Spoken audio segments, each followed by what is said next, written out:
تیم شهرداری آستارا یا بندر آستارا دوباره باخت در هفته دوم و اتفاقی که میفته اینه که 2 ساله که این تیم هیچ تیمی رو نتونسته ببره.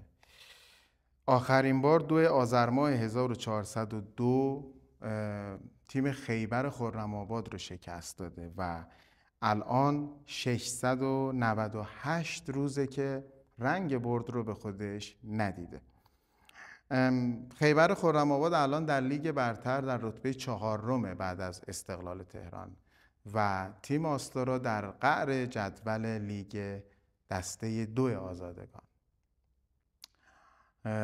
همین فکر کنم بردن رو فراموش کردن، حتی با وجود مدیران بین المللی که آوردن و کارشناس مربی که الان سر کارشون هست.